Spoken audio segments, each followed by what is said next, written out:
Hello, my name is Vinish. Today I will tell you a story Timmy vs. the Monster, written by Templeton Moss. Timmy's parents doesn't believe there is a monster in his closet. What do you think Timmy will do next? Let's get into the story. Did you tuck Timmy in? Yes, good. Maybe he will finally sleep through the night for once. Henry. No, I'm serious, Kiran. If he comes running in here in the middle of the night again, he won't. I hope you are right. Anyway, he doesn't think he will. Did you finally convince him that there is no monster in his closet? Oh no, he is dead certain that there is a monster in there. But he says he's got it covered tonight. He said, what? Those were his exact words. I said, sweetie, are you sure you're gonna be okay? And he said, don't worry, mom. I got it covered tonight. That seems little a weird, pretty weird thing for a 6-year-old to say. Well, we'll just have to wait and see, I guess. But mommy and daddy were not disturbed in the middle of the night because Timmy was a man of his words. If he said he had discovered, he had discovered. True, he had had a rough couple of nights ever since he came to the sudden and unavoidable realization that his closet, which by the day stored his clothes, his many rocks and sticks, and several of his least favorite toys, was come nightfall, a portal of a dark dimension of horrible, terrifying monsters who want only to devour small boys in rocket ship journeys. It's a very specific kind of dimension.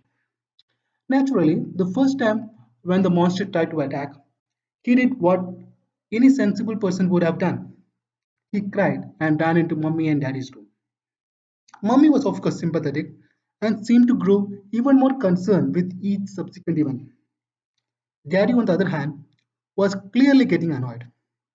Timmy knew that Daddy loved him, but he could certainly understand his position. It's hard to love anybody at 1 o'clock in the morning for 3 nights in a row. It was then that he knew he had to take things into his own hands, especially since he had completely unable to convince his parents of the existence of any monsters. He had even found physical evidences in the form of some green protoplasm the monsters had left behind. Timmy was certain that if his parents would just send the sample off to the lab, it would prove that he was saying to be true. Timmy didn't know where exactly the lab was, but on TV, they were always sending stuff to the lab, so he just assumed it was a place everyone knew about.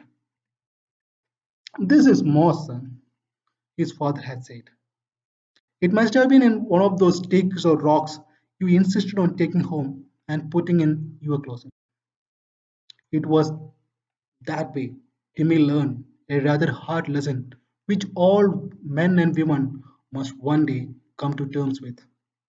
Sometimes mommy and daddy can't help. It was a blow, as you can imagine, but he knew that the time had come to be a man and stand up to his monster himself. So, for the rest of the day, Timmy made his plans. He drew up blueprints on construction paper with his colored pencil and consulted his team of experts. His team of experts consists of two teddy bears, one stuffed dog who was missing an eye, Iron Man, and a rock named Simon.